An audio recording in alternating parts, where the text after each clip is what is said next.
Baik, saya atas nama Aren Arianta Lake, NIM 23 811003, Prodi TBP. Di sini saya akan menjelaskan tentang biomolekul dan sel hidup.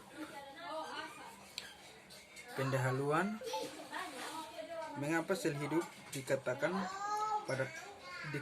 hidup, padahal hanya terdiri dari benda-benda atau senyawa-senyawa yang tidak hidup.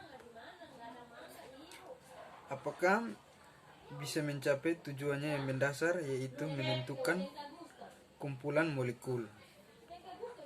Menurut para ahli, sekurang-kurangnya ada 3 ciri yang dapat didefinisikan, yaitu 1. Sangat terorganisasi dan sangat kompleks, setiap komponen mempunyai fungsi yang sangat spesifik.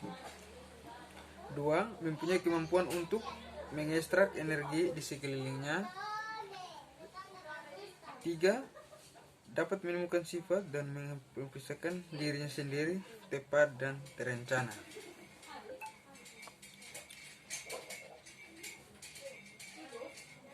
Struktur dan fungsi sel. Sel adalah unit struktur dan fungsional terkecil dari makhluk hidup. Makhluk hidup yang tersusun lebih dari satu sel disebut organisme multiseluler.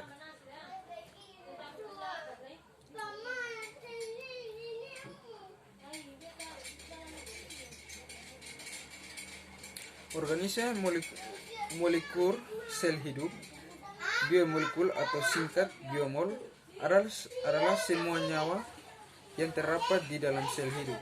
Mereka saling mengadakan interaksi yang terarah, teratur sehingga menentukan ciri hidup. Kebutuhan akan unsur atau senyawa dasar dipergunakan untuk menyusun tubuhnya diambil dari sekelilingnya.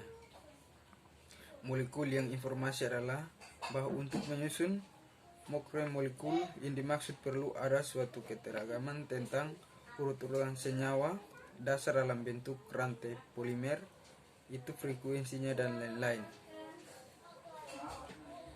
Dalam sel, senyawa dasar secara bertahap diubah ke dalam senyawa yang lebih kompleks baik fungsi maupun struktur. Sel adalah unit struktur dan fungsional terkecil dari makhluk hidup.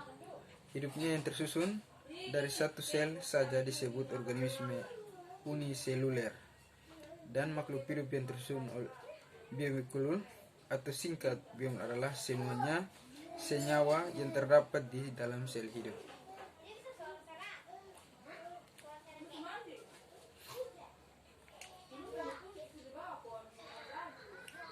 Struktur dasar-dasar sel-sel yang menyusun tubuh manusia: membran sel, protoplasma, dan inti sel. Mempunyai komposisi kimia yang terdiri dari elektronik. Sekian dan terima kasih.